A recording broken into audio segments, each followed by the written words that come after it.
Right, we're live. So, hello and welcome to this Bible School Show live event that we're going to start doing on the first Wednesday of every month. And this is just this opportunity that if you have any questions that have either come up from the Bible School Show terms, those shows, or if you just have any questions at all, we'd like to answer them as well. So thank you for joining us, and we already have some questions that we've gotten, which we'd like to share and just talk through some of those now. And then we also want to share a bit of news on what's happening with the Bible School Show, as well as we all want to also give just a small talk on how we do each of our sections, how we do church history, Bible study, and theology. So let's just maybe start with some of the first questions that we have gotten on or about the Bible School Show. So one of the first ones are, what is this Bible School Show? Where's it going? What are the plans for it? Yeah, I think that's so good because we obviously it's in a way we've been doing it for 2 full terms, but in those 2 full terms we've been actually doing a lot of work behind the scenes trying to figure out technical things, cameras, audio, working out our material, how best to do it, and then so we've got to where we are, but we've got so much we want to push forward much better. We've got, so obviously there's our weekly show, and some of you will be well used to that. But we also want to do things like some little short videos that we're just answering common questions. So for you, if you're watching and you have like a burning question, you could always email that in, and we collect those together, and every now and again we might do these shorter videos that just access some of that. Oh, as well as the community. Yes. So one of the plans, before we just go back, is where on Podia there is this community option where essentially like a forum. So we're hoping soon to get that up and running so that there is a place where we can answer these questions and they can be gathered all in one place rather than on all of these separate shows. But that's yeah. And that is key, because we've got, like, some people access this just for free, the material, and so for people who are accessing it free, that's great. We love having all those people on board and listening in.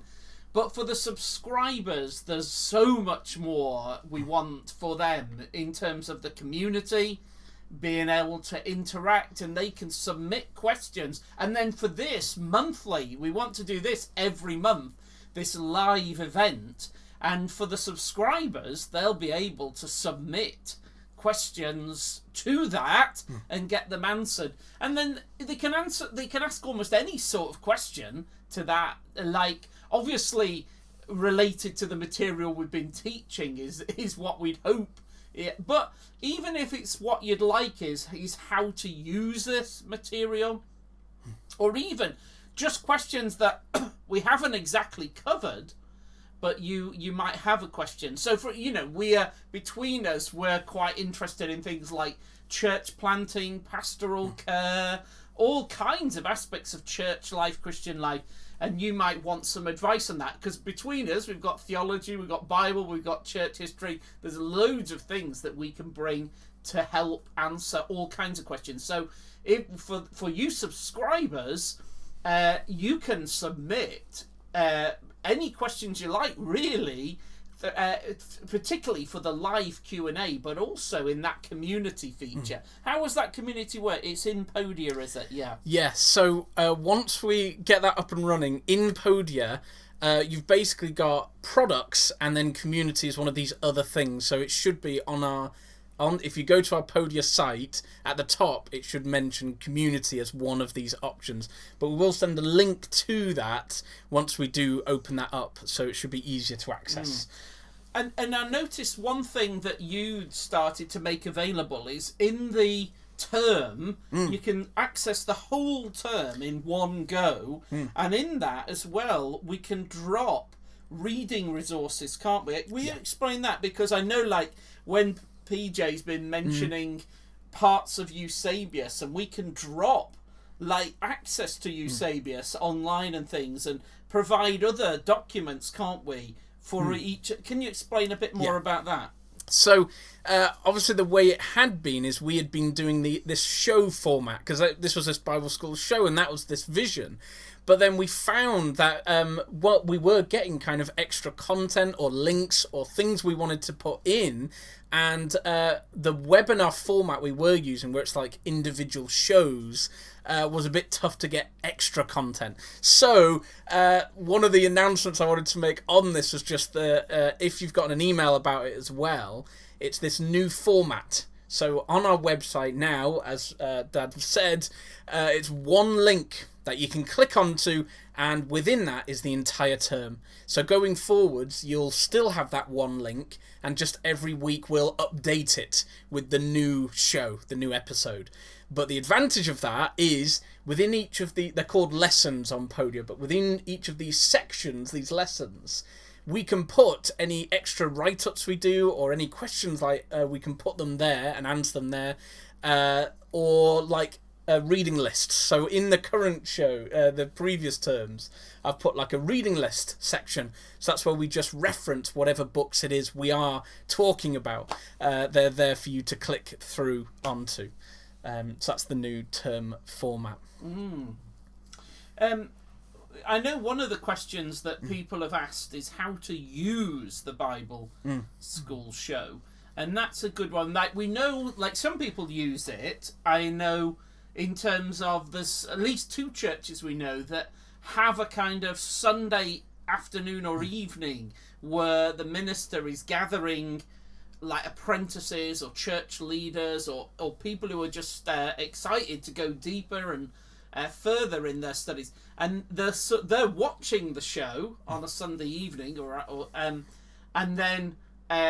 then having some time to discuss it and think about what they'd like to do further reading or just talk it through.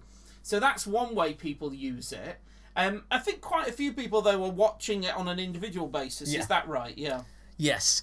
So these two we've got people who are using them in a church setting, and then we have others who are just watching it as a kind of show, as a kind of like podcast format, where they're listening and just get the whole thing just for themselves. But those two.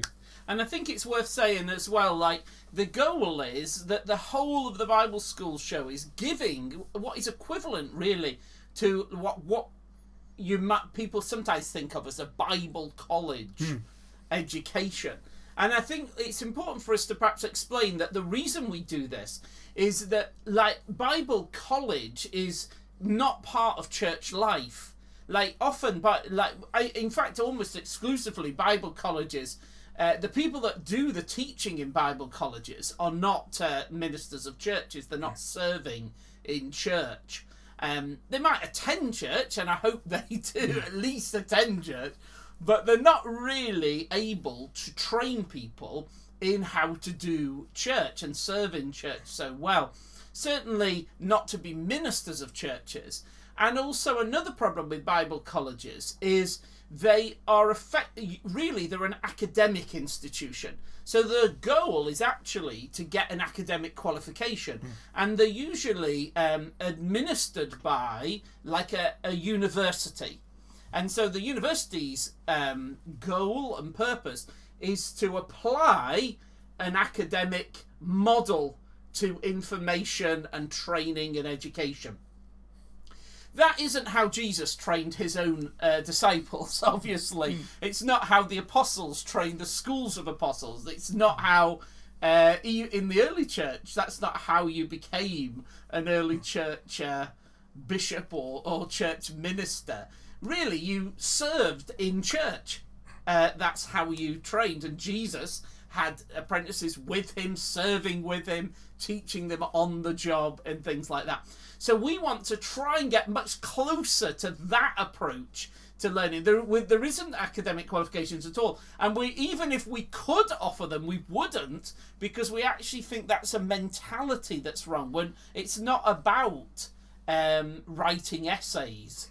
It's about worship. It's worshipping the Lord Jesus. It's loving and serving one another, learning from the scriptures, theology, church history, how to do those things. So that's, again, important that you, as we're studying this together and this course develops and the show goes on, the goal is that people watching will be able to become equipped to serve, lead churches, plant churches, all kinds of roles in church. But you won't be asked to write essays. You won't be asked to get grades or anything like that, because what we're after is something much more important than anything as trivial as that. Yeah. So, one of the next questions, so how to use the Bible School show, we've got those groups and we're hoping for that vision for Bible School going forwards. One of the questions we did have, which we're all quite passionate about, is this angel of the Lord character that's in the Old Testament that seems to crop up a lot, and just passages where this angel of the Lord appears, and just how we know that this is Jesus. Jesus is the angel of the Lord that keeps showing up. So on Podia, on one of the shows, I'll need to grab it, I did a document where I had a few of these verses which had some of the angel of the Lord passages, but probably my favourite, if I just bring up, well, there's a few favourites, but one of my favourite, just for how we know that this angel of the Lord character is big, is with Samson's parents. So I'll just get it up. Manoah. Yeah, here we go. So chapter 13, I believe. Yep. Here it is. So one of my favourite for this on this angel of the Lord, like even the Bible's telling us there's something different about this angel of the Lord. Well, it does several times, but here explicitly, because in verse 16, if I read this of Judges chapter 13 verse 16, it says this: "The angel of the Lord replied, 'Even though you detain me, I will not eat any of your food. But if you prepare a burnt offering, offer it to the Lord.'" And then it says this in that verse: "Manoah did not realize that it was the angel of the Lord." And then later, here we go. I might even say this in verse 20 and 21. "So as they offer this burnt sacrifice, as the flame blazed up from the altar towards heaven, the angel of the Lord ascended in the flame. Seeing this, Manoah and his wife fell with their faces to the ground. When the angel of the Lord did not show himself again to Manoah and his wife, Manoah realized that it was the angel of the Lord." And then says later, "We're going to die because we've seen God." That's how he calls this angel of the Lord. We've just seen him. I know it's this angel of the Lord character, which means we've seen God. And then his wife has to calm him down, like, "No, we're not going to die. It's okay, because it's him." But that's one of my favourite for just showing there is something special about this angel of the Lord that keeps cropping up. He keeps appearing as this protagonist of the Bible. And over the years, I've been teaching a lot about the angel of the Lord for 20 years or more. And people typically say to me, "Why are you inventing this new thing? Where's this new teaching coming from?" But it literally could not be further from the truth. Is that right, Pete? You take us into this. Absolutely, and I've got here I'll have to take it around this side. A copy of Saint Eusebius of Caesarea's church history. This is actually all his works in here, or at least a good deal of them, as well as Constantine's. Loads of good stuff in this book, and we've covered it on the our church history slots, but it's worth covering again and again, like always, because his list of all the times Jesus appears in the Old Testament, sometimes we've forgotten every time he's appeared, and then Eusebius brings out an amazing bit, and of course this is an incredible passage from Eusebius, which I think just goes to show this point without going through because he goes on for ages and ages talking about Jesus. That's one of the reasons we love Eusebius. Yep. But this one particular passage I think is great. He says, "It is not admissible to suppose that the theophanies recorded were appearances of subordinate angels or ministers of God. For whenever any of these appeared to men, Scripture does not conceal this fact, but it calls them by name, not God nor Lord, but angels. Like, we think about that, you know, Michael and Gabriel, they appear to Daniel and John, and it just says, you know, this is Michael appeared and everything. If it says God appeared, and then people are like, oh no, it must have just been an angel, it's like, why would it do that? Because when an angel appears, it just says. So you see his point there, and he says it is not admissible. He believes it's like a heresy, a false teaching to teach otherwise than that the angel of the Lord is Jesus. And he gets into bigger detail of why he thinks that's so important. And what we're saying about this angel of the Lord, if it's merely a subordinate angel, as he says there, the implications, you know, like, especially he bigs up this appearance Joshua has. And he, of course, loves the fact that he's called Joshua. And, you know, Eusebius being a Greek speaker, that name is, of course, Jesus.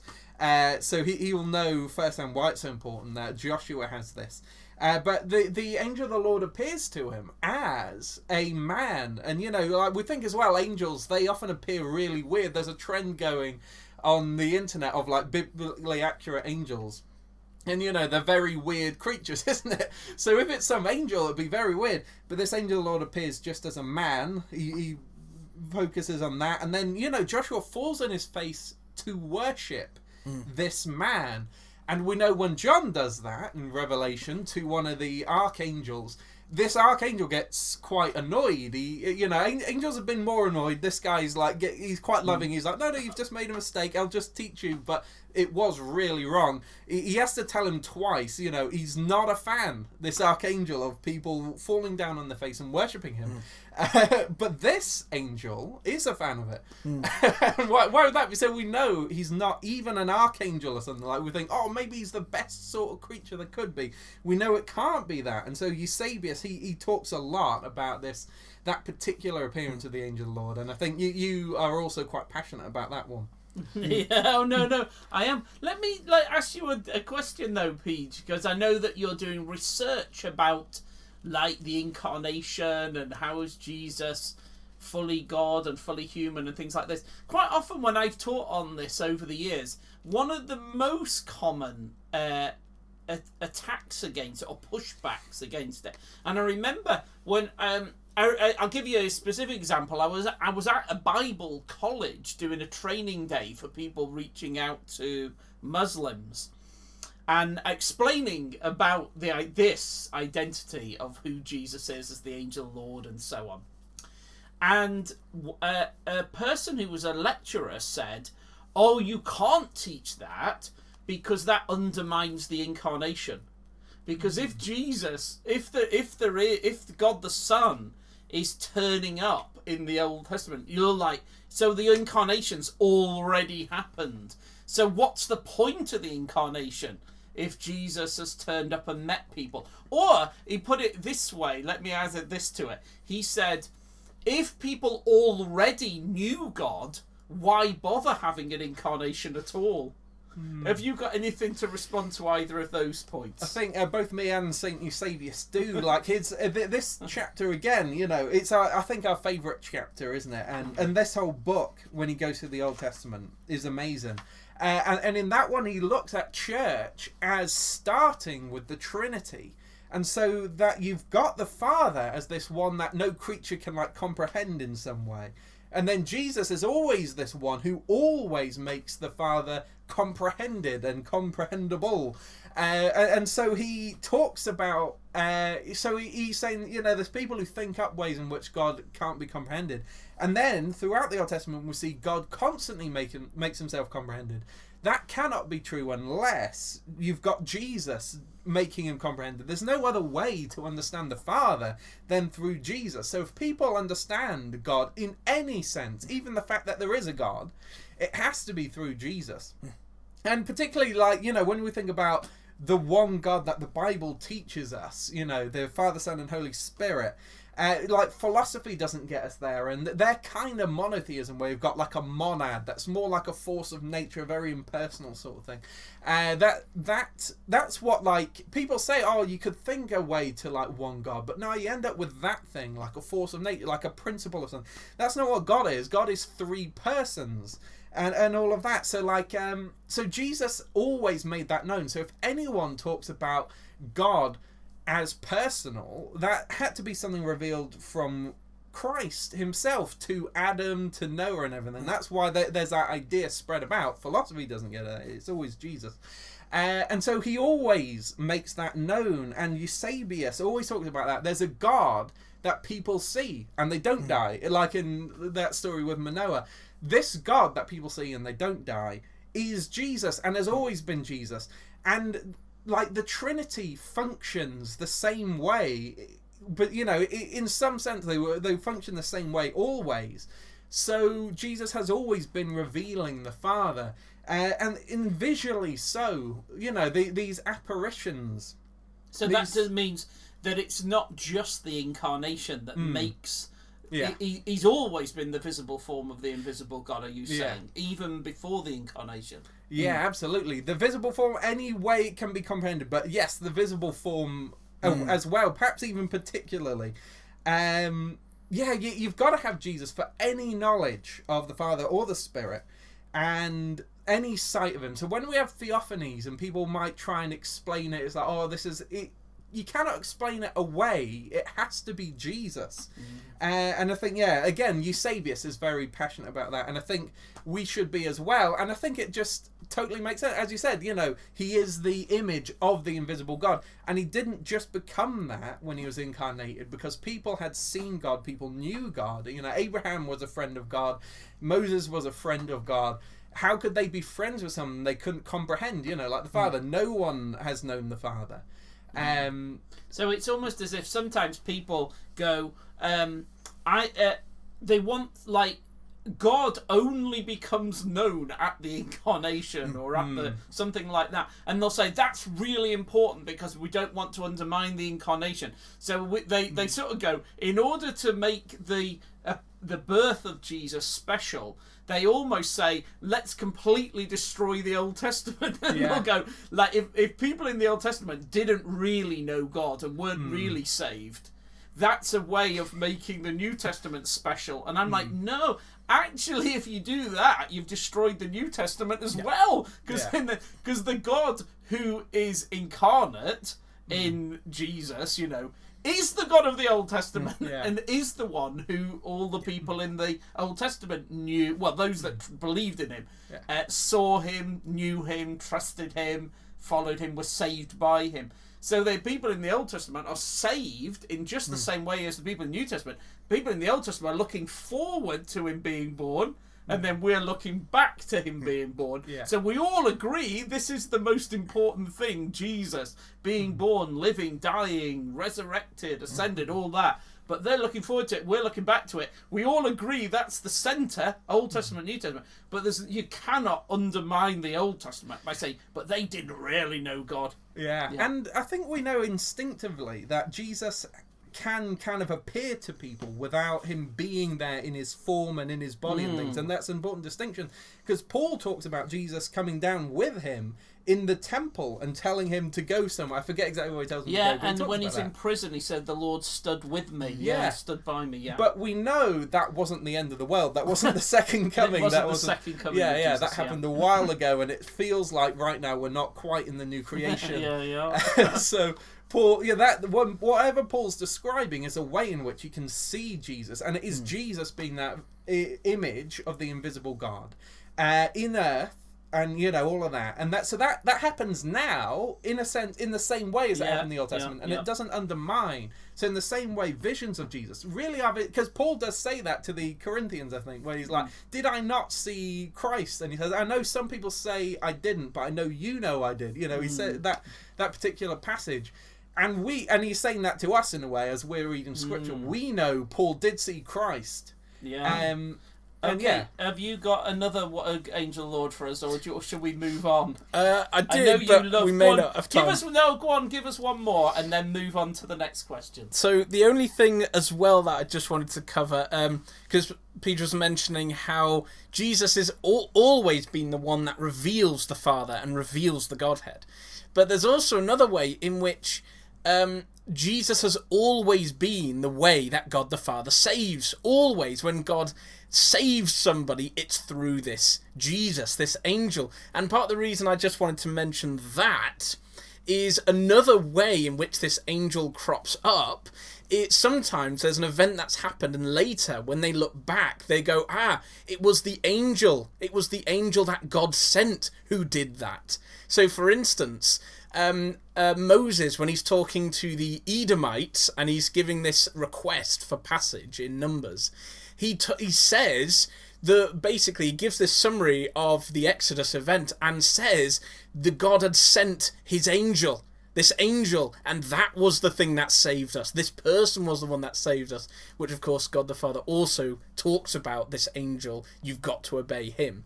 But another occasion which I love as well is in Daniel. It is, I believe it's after the... So it's after the furnace, but it's also after the den of lions, both those events.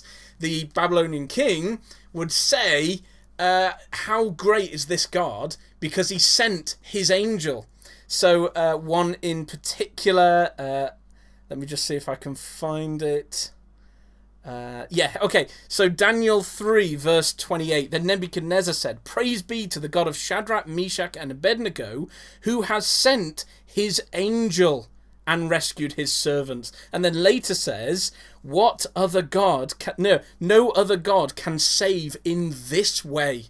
So the amazing thing about how God saves is it's through this Jesus. That's what Nebuchadnezzar is realizing. What other God saves through this guy? And how awesome he is, really. So, but that also comes up quite a few times. Isaiah, of course, the angel of presence. And that's, again, this angel is the way that God saves. So that's just another aspect of it I wanted to mention. Right. Yes, okay, so those are just some of the questions we received about the BSS that we wanted to just cover quickly. We also, though, wanted to just give these little talks, little sections about how to do church history, Bible study, and theology. So we'll go in that order as well, but it's just a little talk on how we do this topic, and then also why you should do that topic as well. So do you want to go first with church history?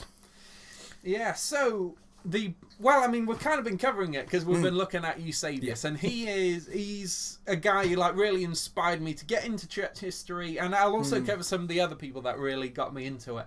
But of course, it's that vision Eusebius has, that church history has always been going, and the life the Trinity shared before the foundation of the world is church. And so when we're looking at whatever God was doing throughout history, it was always church related. You didn't have God again, like I said, where people sometimes think of God as an impersonal force who just kind of pushes things in a certain way, like an unmovable mover. And that isn't the Christian God.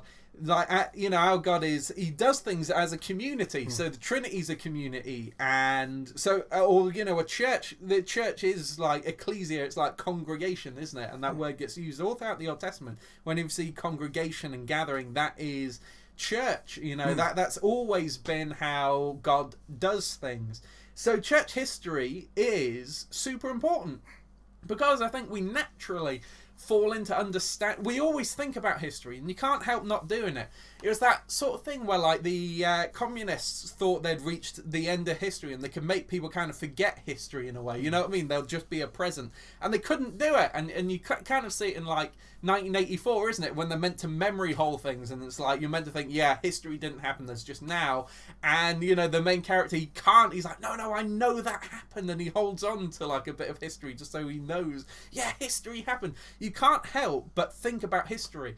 We all do. But then, of course, we might have wrong views of history. You might have just an economic view, and you might just think about history as just all about power or struggle or economy and money and all of that sort of thing. Some people have tried to view history as just in terms of how much energy we're using at one point, like cavemen, they're using fire, and that's a little bit of energy, and now we're using much more energy, and that's all of history. And it's And you could easily fall into this, because when you just kind of watch these videos or read these books, you can get lost in it, and then you will think of history that way. But you really shouldn't, because God isn't. Sometimes they focus on what material. They'll go Bronze Age or Iron Age or Silicon Age. Yeah. Which is like helpful for archaeology, but when we're like, and you're like, I've picked up a bit of bronze, oh, that might be Bronze Age. It's like helpful shorthand, but to get any meaning, and people do get meaning, as you're saying, they talk about Bronze Age as a meaningful thing. And like Stone Age, and so people with Stone Age, they're like, oh, this is cavemen, this is like Fred Flintstone stuff. But of course, we know this is the time of Abraham, and this is a time of like immense thought and amazing things being built, like the Tower of Babel and things, good and bad things, but great. And that's what the Stone Age is for us. It means that, and it doesn't mean a primitive time when people have to like start thinking about metalwork and all that. It might mean that archaeologically.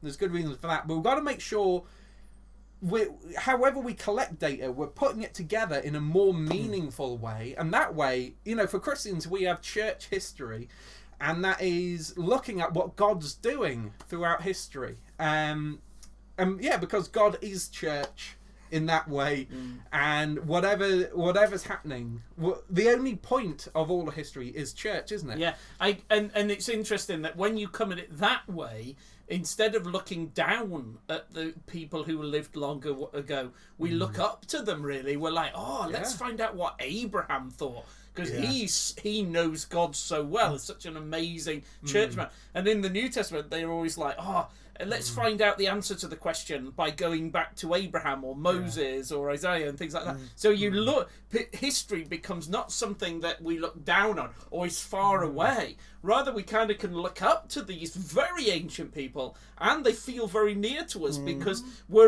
it doesn't matter what materials you're using or how much energy, because that isn't the thing that's important. It's like what the point of reference is say Christ, and we're all equally near or far from Christ, kind of thing. So time doesn't separate us. Christ brings us together. Let me ask you this though quickly, is when you read a lot of church history by like people like Eusebius and medieval people, Geoffrey of Monmouth or people like that, they do tell stories that modern historians would just laugh at. Or maybe not right, but certainly modernist historians used to laugh at. And even sometimes when you share church history, sometimes people comment and go, I can't believe that. That totally is mythological. Yeah. What have you got an answer to that? So I think we have to look in terms of the Bible, and what I think a really important part of church history is it kind of bursts this bubble that people can build unconsciously, and it always keeps building. And you've got to keep fighting it, where you kind of think, that's Bible, and then this is real life, isn't it? Because people say, I'm talking about this, and then in the Bible, and then say, how do we apply that in real life? That was real life, that bit in the Bible. And then, you think in the Bible, there's talking donkeys, and there's and again, as we thought about how strange angels are, there's very weird creatures. And in the Bible, and it is the thing, people try to edit weird things out of the Bible, like satyrs and centaurs and things. And as time's gone on and people look at, the original languages of the Bible, and they look at the Dead Sea Scrolls and how these words pop up and everything, now that we actually have a bit more of Hebrew than just kind of the Masoretic text. And we see things like the satyr is an intelligent goat-like being. It can talk. It's it builds civilizations and armies and things. So it's a satyr, not a goat. But they always used to think, they just let's make it like some kind of mountain goat or something, and then the Bible's palatable. Whereas the Bible actually has very weird things. Satyrs and things creatures that often got in the medieval period under a banner, an over banner of the Fae. That sort of idea. And satyrs, centaurs, the phoenix, that appears in Job, and everyone loves the phoenix and everything. A lot of people know it kind of comes from the Bible. But can you believe, aren't we supposed to be skeptical of these Christians? Well, I mean, always apply your kind of critical thinking and everything to everything, and that Eusebius does, and I often talk about how he's a great historian and he's always questioning his sources. But at the same time, people can kind of become so skeptical they throw out, sometimes unwittingly, parts of the Bible, and they will find the Bible ridiculous. So what we know is the Bible is true and always written for our benefit and everything, and that will be our cornerstone. Whereas, like, and you've really got to, like, root out this Enlightenment idea, isn't it? Because there's that idea, like, if all of London came out to me and told me they'd seen a miracle, I wouldn't believe it. And it's that whole idea, you know, you dare to trust your own understanding. And if you've never seen anything miraculous, then you think, oh, I don't know there's anything miraculous. And you build that up. And people are naturally thinking like that. Whether in a purely like individual sense where you have your truth, or maybe you're more of a modernist and you think there's big truths to be imposed. Either way, there's that kind of idea where you have to, like, look at the little things and prove that and work your way up from there. That isn't how Christians do it. We kind of start from the Bible. And really, we start from Jesus, and then Jesus, you know, he's Jesus and the Spirit through the prophets and the apostles and so on have written the Bible. And, you know, it's important to make sure Jesus is at the centre even there. He's the truth, and then he's given us this body of work that's filled with truth that we can really trust. And that's our starting point, not our own understanding. We don't dare to trust our own understanding because the Bible tells us not to. And it's a dangerous thing to dare to do, really, isn't it? It's like a very uncertain foundation. Whereas we should start and end from the Bible because we're starting and ending with Jesus. And that means we do see satyrs and phoenixes and things. So you're saying that we should basically trust what Christians have said about their experience in their life rather than basically disbelieve them. Take them seriously, trust them. It doesn't mean we'll trust, you know, we still have a critical mind, but our basic attitude is Christians are not overt liars most of the time. And we must make sure whenever we don't reject, because sometimes people say, oh, we reject that story because it's ridiculous. There was this one story about the Apostle Thomas with the talking donkey, and then Christians were saying, oh, that obviously is ridiculous. And it's not obviously ridiculous. We know for a fact as Christians that happens. Yeah, in the Bible you've got a talking donkey, so... So it's not ridiculous. That is, you know, that is certain, isn't it? And so it's that we got to make sure whenever we're questioning things, we're never throwing the Bible under the bus, isn't it? And we can't just say, "Oh, miracles don't happen," because people do that really, and they say they don't, but they do. They do. So your point then is, when we do church history, we should read it as if the Bible is true, and that the God who was acting in the Bible still acts, and that the church that we read about in the Bible is still the same church that's around the world today. So in other words, it's actually taking the Bible really seriously and pushing and taking what happens in the Bible and saying, I'm expecting that everything that the God of the Bible and the church of the Bible is real. And is real through history. Then that, I suppose, now is going on to you on how do you study the Bible. So just before we leave, did you want to mention some of the ways to get into? Oh yeah, absolutely. So again, Eusebius, I keep bringing him up, but he is amazing. The father of church history, he is incredible. So if you read him, he gives you a brilliant start for understanding how the church got from from before the world began up until his own time in the 300s, and he'll tell you about Europe, North Africa, and the Middle East very well, because he's from the Middle East, and he's got a lot from Oregon and all that.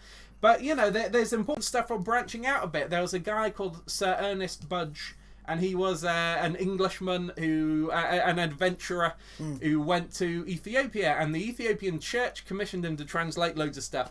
So one kind of way in which, so Eusebius, he decides to take all these stories, because Christians would commemorate Christians who died every year on the anniversary of their death, and so stories of their church history is kind of built up mainly that way. And so Eusebius, he has a lot of martyr accounts because of that. And so there's this Ethiopian Synexarion, which is a collection of those anniversary. So on the anniversary of any saint's death, they'll give their biography, and some of them are very long, some of them are a bit short. They just can't tell you whatever they've got. And this Ernest Budge, he translated it with the emperor and the church's permission. So that is the official kind of liturgy to use on the anniversary of those saints' death. And you'll get loads of Ethiopian history there. And that is important because when you read Eusebius, you know, he talks about how, like, Queen Candace and the Ethiopian eunuch, they had kind of been this Constantine moment he talks about in Roman history. They'd been that for Ethiopia right at the beginning, and so he doesn't continue on with Ethiopian history. But you might want to anyway, because there's amazing stuff in there. So the Ethiopian sounding Xarian will tell you that. And other stuff, Budge translated loads of stuff, including there's this one apostle of the 72. You know, you got the 12 apostles, they're the big ones, and then you got 72 who are like often quite important, like Barnabas. There's one called Abdias. He went to Babylon with Jude and Simon, and he ended up writing biographies of a lot of his colleagues.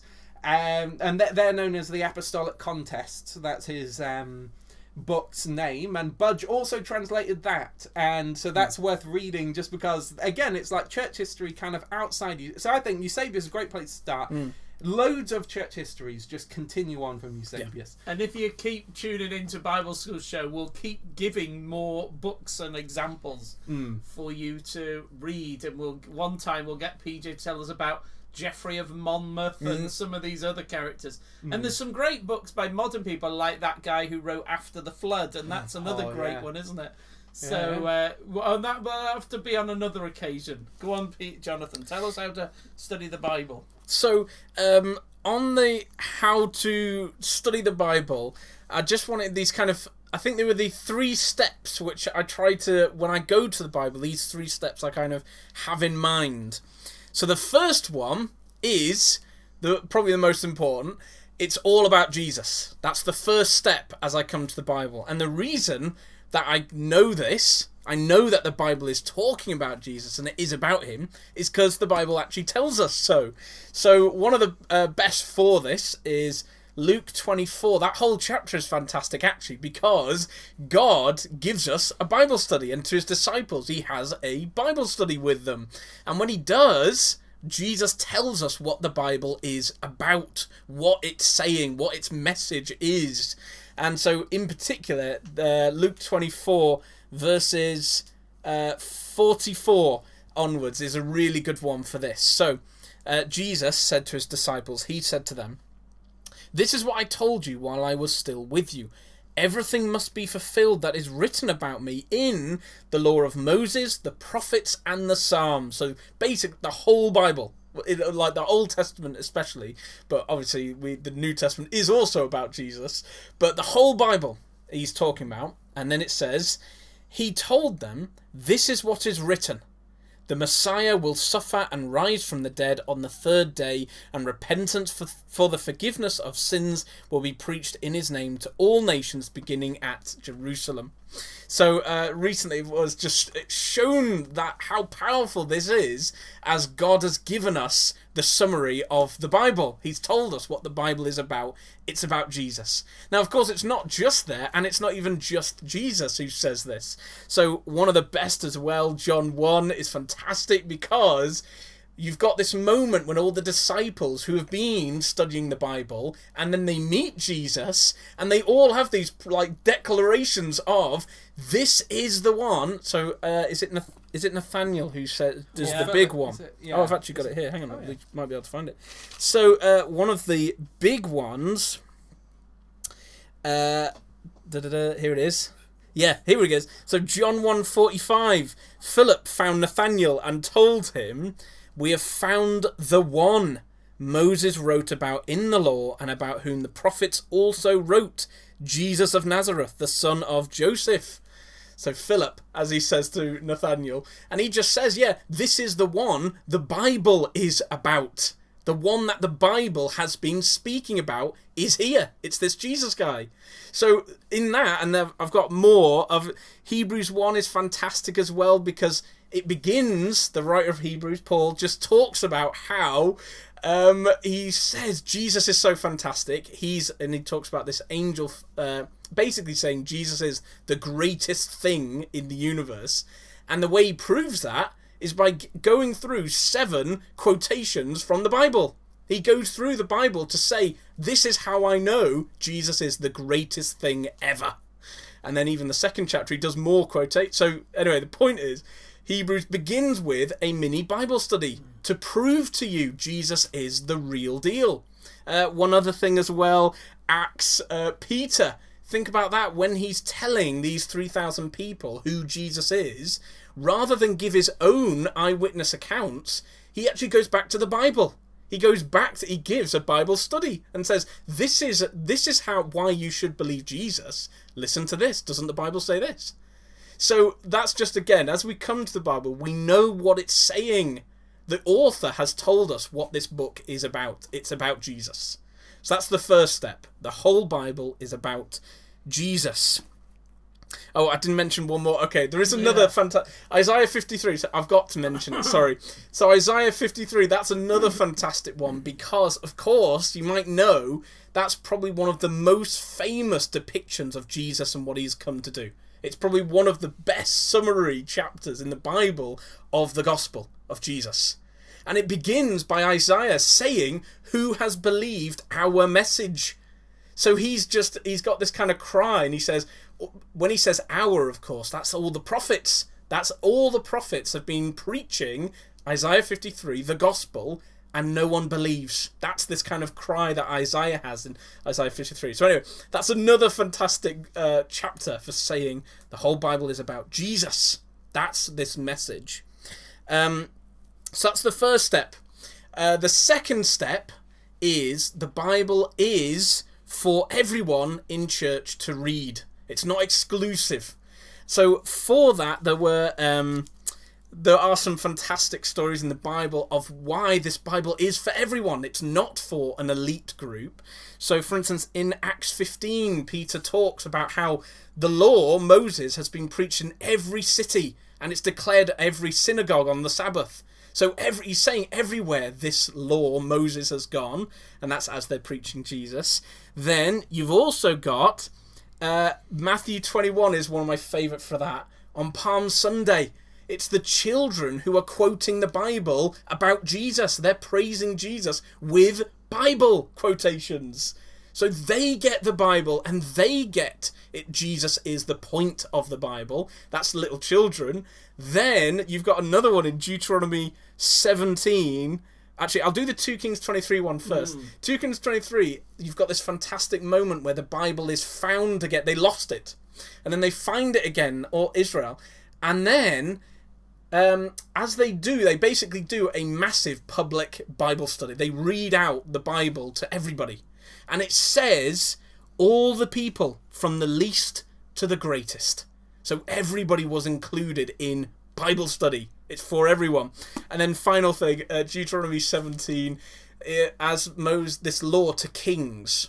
And it says kings should read the Bible. They need to have their own copy, which they need to write and they need to do. And they read it every day. And it actually says there, it's also to include them as they are the same as everyone else. They're not above anyone else. So the point there is saying the Bible is for everyone, all the common people. That's why he needs to read it. It's for everyone to read. So he needs to read it too, whoever is the king. So that's first step. It's about Jesus. Second step, it's not exclusive. It's for everyone in church to read. And then third little step as we read the Bible is recognizing it is a continuous story of one hero. And the reason I mention that is as you read the Bible and there might be something you don't get or a location that's mentioned or a time and a place, a character, you're meant to kind of look around for where this character, location, place comes up again. It's one story. So if you hear a name and you don't recognize it, he's probably come up somewhere else and he's done something. So it's one story, and each book is really a chapter from a different person's perspective of Jesus. That's the whole Bible is one story about Jesus, and it's just following this story. So those, I think, would be the steps I try to have in mind as I come to the Bible to study it. And it's that thing, isn't it, that as you're reading through, whenever the Lord is mentioned, we go, Jesus is Lord. It's one of the most absolute basic things that Christians believe. Jesus is Lord. So that when God is speaking or saving or judging, all the way, Genesis to Revelation, by default you go, that's Jesus, that's God the Son doing it, because everything is done from the Father through the Son in the power of the Spirit, isn't it? He's the main character as well, because that's a good thing in the Old Testament to keep in mind. As I mentioned, this angel, people when they look back on Bible events go, oh yeah, that's the story of this angel saving these people. So that the whole Bible, it's got one character. The main character is Jesus, and it's everybody's experience with this main character. That's kind of what the Bible's following as well. So Jesus is Lord. He is this main speaker, the main person it's talking about, and even to at points. And in many ways, that's how to do theology as well, like to focus, or find all the answers in theology in Jesus. That's what real Christian theology is. And the main warning, I think, I spend more time when I'm trying to show people how to do theology.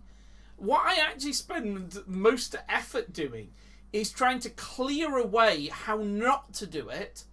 And for people, particularly in the Western world, the main problem is to have an idea of God already that is nothing like Jesus. So I'd say I'll pick just one thing for this live stream to say about how to do theology, and it's really how not to do theology. And what I'm saying is following on from what PJ and Jonathan have said, that you've got to do Jesus is the revelation of God. No one has ever seen God at any time, but the only begotten God has made him known. Meaning, we don't know anything about the real and living God at all. At all. It's just, people have all sorts of gods, physical ones, statues, intellectual idols, philosophical ideas.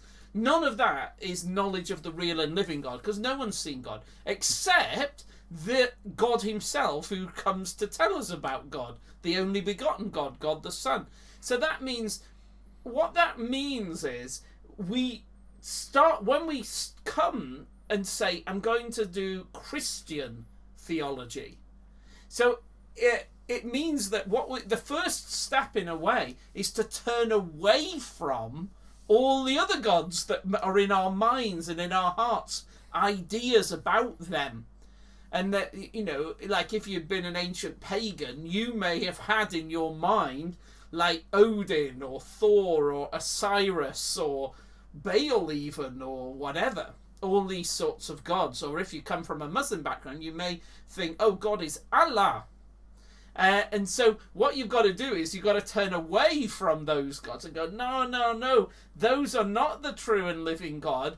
I need to know the true and living God, and I need to do that by starting here. Jesus.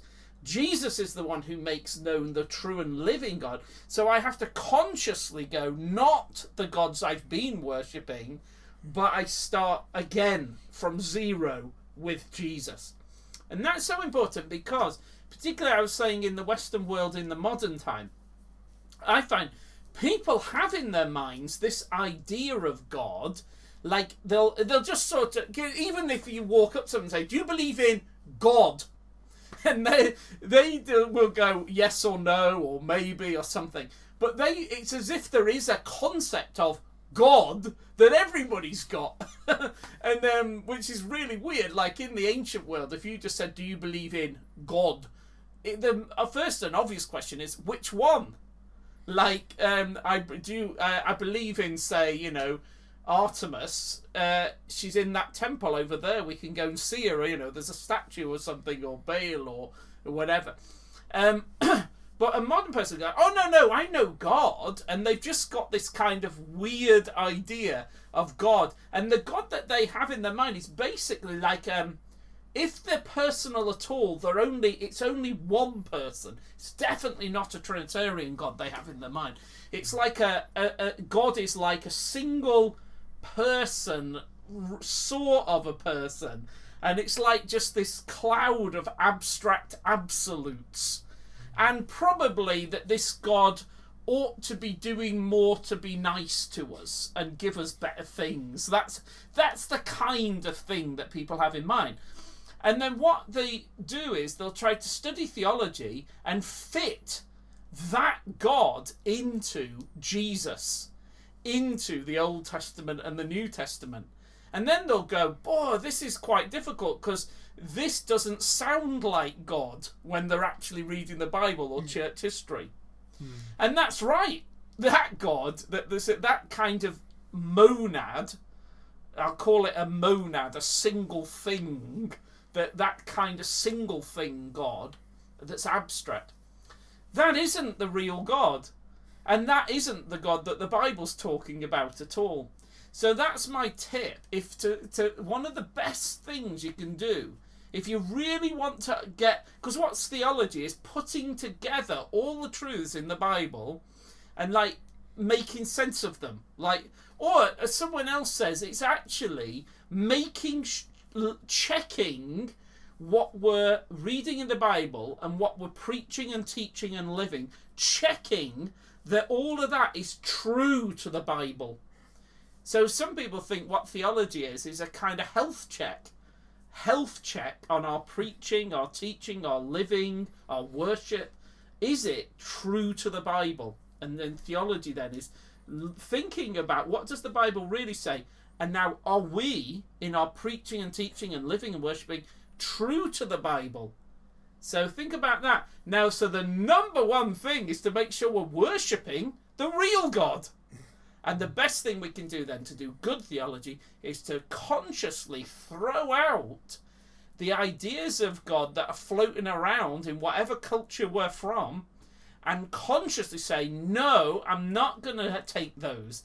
I'm going to come to Jesus, and I'm going to be like a little child who knows nothing, and I'm going to sit at the feet of Jesus and assume I don't know what God's like. He does. I'm going to just start with him. And as one great church guy said, Athanasius, wasn't it? We can only fit Jesus into a way of thinking that begins with him. So if we want a system of thought, a way of thinking, the only one that can fit Jesus is the one that starts with him. You can't bring him in afterwards, because whatever thing you've got going won't work. He'll only fit something that begins with him and ends with him and is him all the way through. So that's our big passion in how we do theology on the Bible School Show, is we're passionate for Jesus. Yes. So though that was just this first Q&A that we wanted to run, and we had these sections of questions we wanted to answer, and I think the next live event we've got planned, it's the first Wednesday night of the month, so I think the next one is 3rd of May, I believe. But so obviously check the website for that. We'll get the date and time correct for that. But it'd be great to see you then. And in the email we send about also, it'd be great to collect your questions as well for this next event, and we'll answer them there. But thank you so much for watching and joining, and we hope to see you then and for the next term as well, which I believe late April, I think 23rd of April is our current, that's the date we're hoping to start this next term at. So again, that'll be on the website. So check that for news. Thank you so much for joining, and we hope